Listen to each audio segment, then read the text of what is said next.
Hello, my dear students. Welcome back to NCRT on Go. So today we're gonna discuss the extra questions of your poem, which is "Rain on the Roof," and its poet is basically Coach Skinner. So without wasting much time, let's move on to the questions.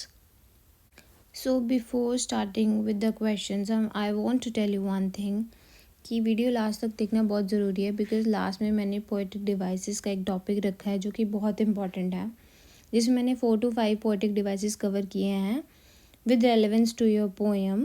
So please make sure कि आप लोग last तक video देखें. Last तक आते आते आप लोगों को सारी पोएम क्लियर हो जाएगी एज वेल एज उसके एक्स्ट्रा क्वेश्चंस भी बहुत अच्छे से क्लियर हो जाएंगे.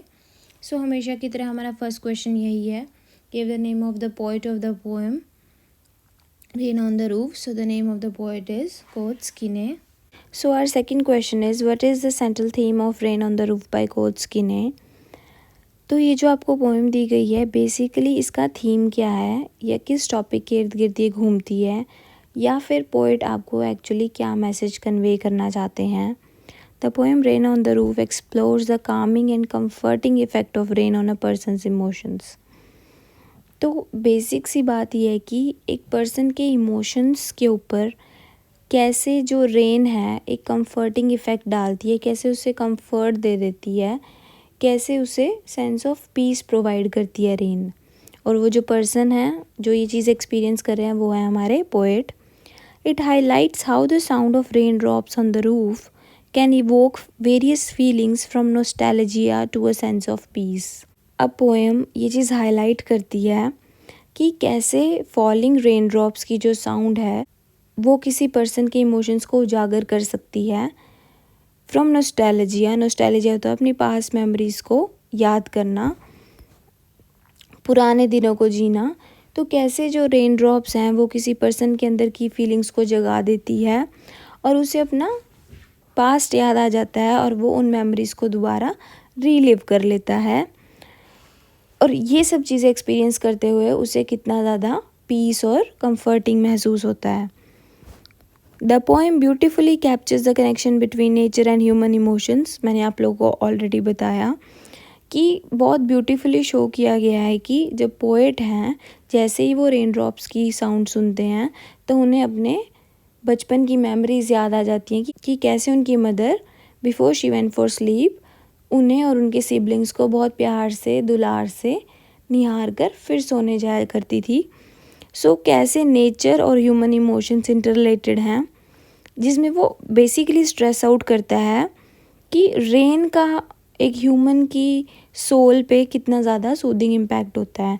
तो बेसिकली रेन कैसे एक पर्सन के इमोशंस को इफ़ेक्ट करती है, कैसे उन्हें उजागर करती है और एक पर्सन को कंफर्ट प्रोवाइड करती है, यही चीज़ें इस पर्टिकुलर पोएम में बताई गई हैं. नेक्स्ट आपके फटाफट से करेंगे ये क्वेश्चंस क्योंकि ये सिर्फ 1 लाइन के हैं.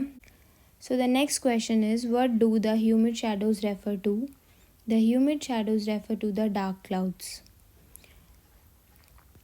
तो ये एक फ्रेजल वर्ड यूज़ हुआ है यहाँ पे, तो उसका वो मीनिंग पूछ रहा है कि जो ह्यूमिड शैडोज़ हैं वो किसके लिए यूज़ हुआ है? डार्क क्लाउड्स के लिए. What is melancholy in the pome rain on the roof? melancholy का मतलब होता है सैडनेस. तो किस चीज़ को सैडनेस से एसोसिएट किया गया कि क्या चीज़ है जो सैड है?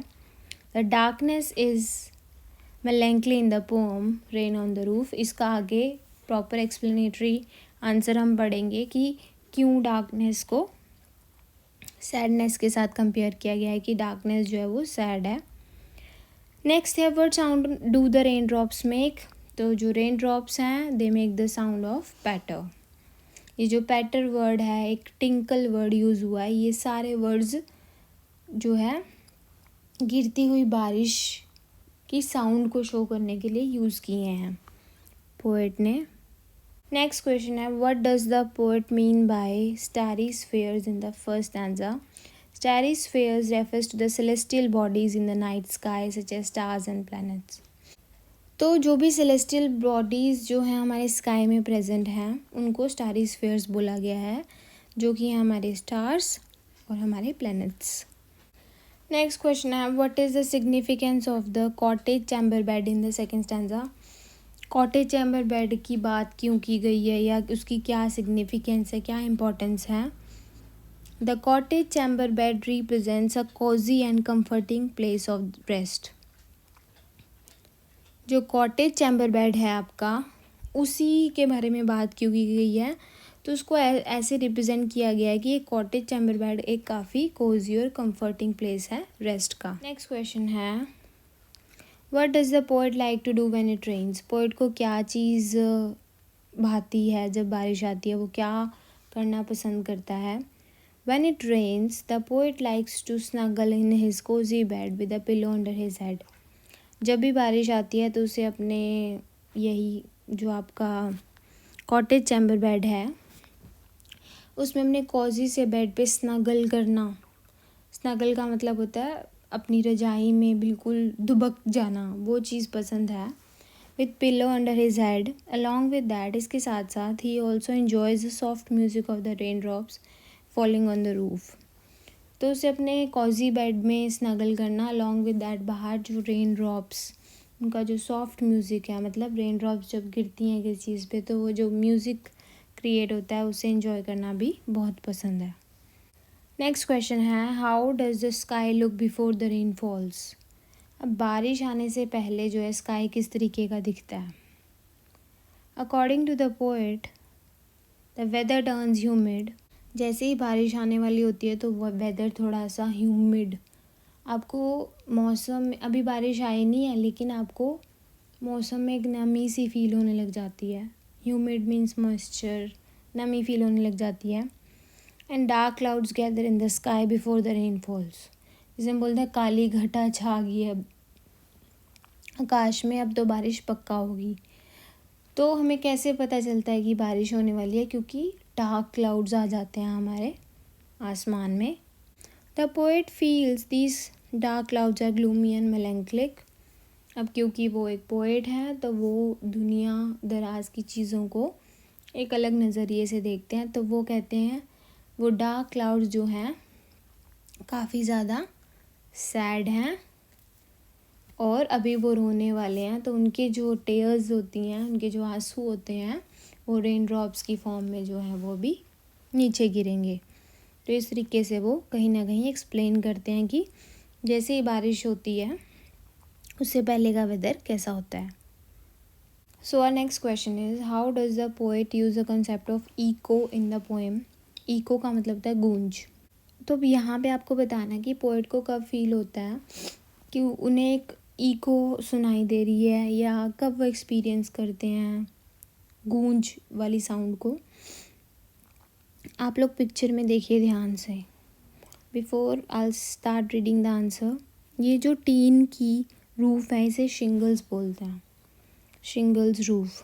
The poet reveals that, reveal का मतलब होता है शो करना, every tinkle on the shingles makes an echo in his heart. अब वर्ड पैटर, टिंकल, ये सब वर्ड जो है रेन ड्रॉप जब गिरती हैं उसकी साउंड को शो करने के लिए यूज़ हुए हैं। तो हर एक टिंकल मतलब हर एक बारिश की बूंद जब इस शिंगल के ऊपर गिरती है तो उसके आवाज़ से उनके दिल में गूंज उठती है, emphasizing the deep emotional connection to the sound of the rain. तो जब पोएट कहते हैं कि इन आवाज़ों से मेरे दिल में गूंज उठती है, दैट मीन्स वो कहीं ना कहीं ये जो आवाज़ें हैं वो एक डीप इमोशनल कनेक्शन शो करती हैं पोएट का रेन के साथ। नेक्स्ट क्वेश्चन है, how the mood off darkness is depicted in the pome rain on the roof? Darkness, जो बारिश से पहले एक डार्कनेस हो जाती है, dark clouds gather in the sky, वो जो डार्कनेस है उसका कैसा मूड दर्शाया गया है? मैंने आप लोगों को पहले बताया कि वो जो डार्कनेस है वो काफ़ी सैड और ग्लूमी मूड में है, और ऐसे शो किया गया है उसको और इंटेंसीफाई करने के लिए उसके मूड को, कि अभी जो है वो डार्कनेस रोने वाली है और जो उसके टेयर्स होंगे वो रेन ड्रॉप्स की फॉर्म में गिरेंगे। सो ये बेसिक क्रक्स है कि कैसे डार्कनेस का मूड जो है वो शो किया गया है। According to the poet the darkness is in sad and gloomy mood glooming का मतलब भी अगेन सैड ही होता है। The phrase melancholy darkness depicts a sorrowful atmosphere at night। समझ में आ गया कि रात का एक दुख भरा सा एटमोसफियर शो करने के लिए melancholy darkness एक फ्रेज यूज़ किया है पोइट ने। This darkness is further intensified when the poet reveals the darkness to be shedding tears in the form of rain drops. अब पोइट जो हैं इस डार्कनेस के मूड को और ज़्यादा इंटेंसीफाई और ज़्यादा डीप शो करने के लिए कहते हैं कि अब जो है जो डार्कनेस है वो टेयर्स शेड करेगी जो कि रेन ड्रॉप्स की फॉर्म में गिरेंगे।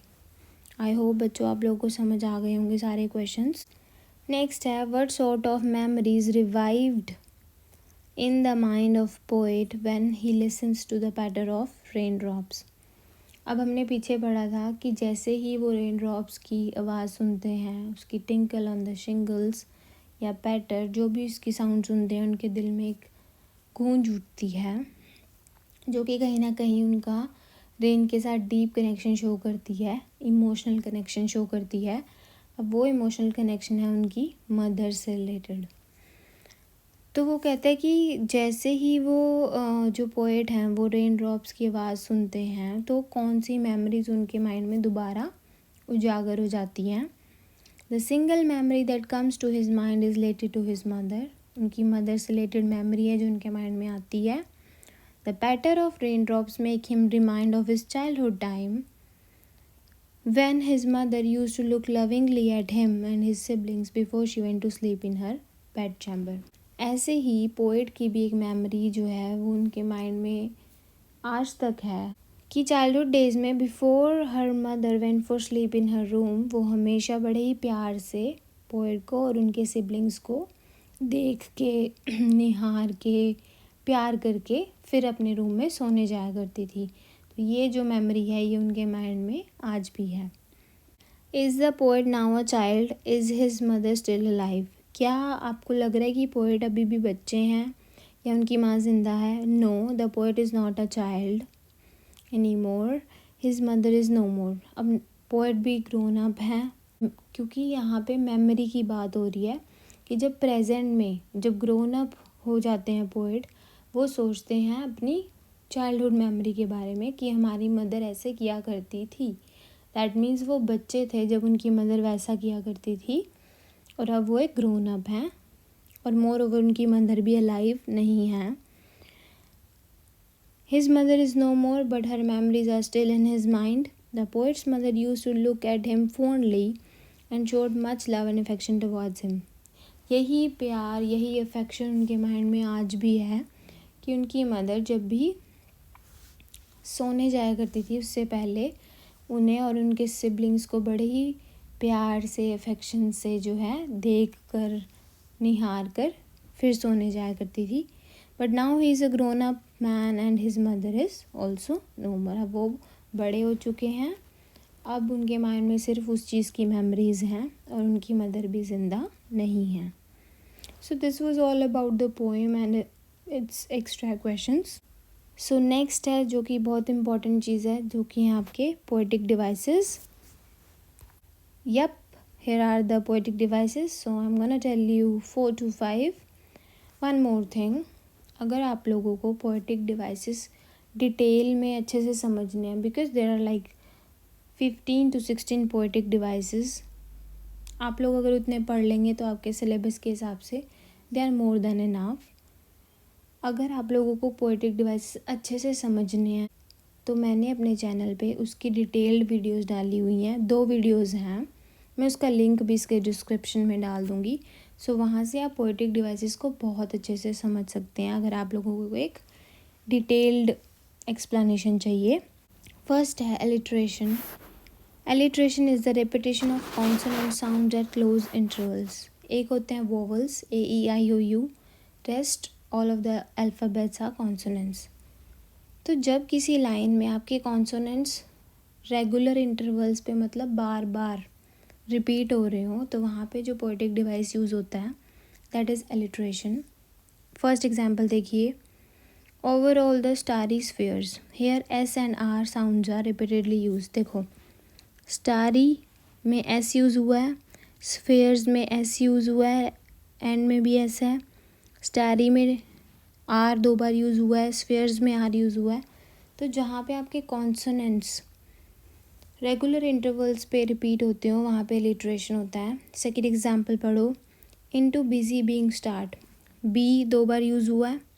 थर्ड है O I feel her fond look on me, F 2 बार यूज़ हुआ है फील में और फॉन्ड में। So this is all about alliteration. Next है personification. Personification is a literary device, poetic devices को लिटरेरी डिवाइसेस भी बोलते हैं, that attributes human traits to non human और इनएनिमेट ऑब्जेक्ट्स लाइक बर्ड्स और ट्रीज। तो पर्सोनिफिकेशन एक ऐसा लिटरेरी डिवाइस है जो हमारी, आप कह सकते हो, इनएनिमेट जो या नॉन ह्यूमन जो चीज़ें हैं उसको इस तरीके से दर्शाया जाता है कि उनमें भी ह्यूमंस की करेक्टरिस्टिक्स हैं, ह्यूमंस के फीचर्स हैं, वो भी ह्यूमंस की तरह कोई इमोशंस एक्सपीरियंस कर रहे हैं। लाइक एग्जाम्पल पढ़ो, and the melancholy darkness gently weeps in rainy tears। ये जो आपकी लाइन है ये तो बहुत ज़्यादा इम्पोर्टेंट है। तो यहाँ पे जो डार्कनेस है, जो अंधकार है, वो क्या है? एक नॉन ह्यूमन थिंग है, ह्यूमंस का कोई लेना देना नहीं, नॉन ह्यूमन थिंग है। melancholy मतलब सैड। तो पोएट ने जो डार्कनेस है उसको कहा है कि डार्कनेस बहुत ज़्यादा सैड है। सैड एक ह्यूमन ट्रेट है, एक ह्यूमन बीइंग्स का फीचर है सैड होना, एक क्योंकि ह्यूमंस ही ये इमोशंस एक्सपीरियंस कर सकते हैं। लेकिन एक ऐसा पोएटिक डिवाइस जो ह्यूमंस की करेक्टरिस्टिक्स को नॉन ह्यूमंस के साथ रिलेट कर देता है कि उनमें भी वो चीज़ें हैं, वो भी वो चीज़ें एक्सपीरियंस कर रहे हैं, वहाँ पे पर्सोनिफिकेशन यूज़ होता है। जैसे कि डार्कनेस को यहाँ कहा गया कि वो सैड है, सैड होना एक ह्यूमन फीचर है। जेंटली वीप्स इन रेनी टीयर्स, कि वो भी रो रही है और उसके जो टेयर्स हैं, उसके जो आंसू है वो रेन ड्रॉप्स की फॉर्म में गिर रहे हैं। थर्ड है imagery. Imagery is a literary device that uses vivid and descriptive language to create images and impressions in the minds of readers. Imagery एक ऐसा लिटरेरी डिवाइस है जो इस तरीके की डिस्क्रिप्टिव लैंग्वेज को यूज़ करता है कि जो रीडर्स हैं उनके माइंड में इमेजरी से ही क्लियर हो रहा है कि जो रीडर्स हैं उनके माइंड में इमेजेस फॉर्म होने लग जाती हैं, वो इमेजिन करने लग जाते हैं। इमेजरी से वर्ड है इमेजिनेशन। जैसे है melancholy डार्कनेस, कि डार्कनेस सैड है तो हमारे माइंड में आ गया कि जो एनवायरनमेंट है बहुत ज़्यादा ही डार्क है, सैड है। रेनी टीयर्स, जैसे कि डार्कनेस जो है वो कहीं ना कहीं क्राइंग, वीपिंग ये एक्सपीरियंस करी है। या स्टारी स्फीयर्स, आसमान है जो फुल ऑफ स्टारी स्फीयर्स है, फुल ऑफ प्लैनेट्स और स्टार्स है। तो इस तरीके की डिस्क्रिप्टिव लैंग्वेज यूज़ करना कि जो रीडर्स हैं उनके माइंड में जो है इमेजिनेशन क्रिएट होने लग जाए। नेक्स्ट है onomatopoeia. Onomatopoeia refers to a collection of words that imitate और resemble the sound they describe. Basically sounds से रिलेटेड जो वर्ड्स होते हैं, जो लिटरेरी डिवाइस शो करता है, वहाँ पे यूज़ होता है ओनोमेटोपिया। जैसे आपको पता है पैटर, टिंकल, ये सारे वर्ड्स जो हैं कहीं ना कहीं रेन ड्रॉप की साउंड को शो करने के लिए यूज़ हुए थे। तो इन सभी लाइंस में ओनोमेटोपिया यूज़ हुआ है। तो जो बेसिकली लिटरेरी डिवाइस साउंड्स के ऊपर इम्पैक्ट डालते हैं, साउंड्स शो करते हैं, वहाँ पे ओनोमेटोपिया यूज़ होता है। एग्जाम्पल है and lie listening to the patter. Patter, the word patter is use to describe the sound of falling drops of rain. Every tinkle on the shingles, the word tinkle is use to describe the sound of rain. तो ये जो word है tinkle, पैटर, ये कहीं ना कहीं rain drops की sound को शो करते हैं, इसलिए इनमें जो लिटरेरी डिवाइस यूज़ हुआ है that is onomatopoeia. So this was our last poetic device. मैं दोबारा बोल रही हूँ आप लोगों को, अगर पोएटिक डिवाइसेस अच्छे से रिवाइज करने हो तो आप लोग दिए गए डिस्क्रिप्शन में एक लिंक मिलेगा, वहाँ से पढ़ सकते हैं और अपने सारे डाउट्स क्लियर कर सकते हैं। So yes my dear students, अगर वीडियो पसंद आया तो प्लीज़ लाइक कर देना एंड ऑफ कोर्स अपने फ्रेंड्स के साथ ज़्यादा से ज़्यादा शेयर करना। कोई भी क्वेरी हो, कोई क्वेश्चन हो तो ज़रूर कमेंट करना। And yes, last but not the least, channel ज़रूर सब्सक्राइब कर लेना for the upcoming videos. Till then, take care. Bye bye. Keep learning, keep growing.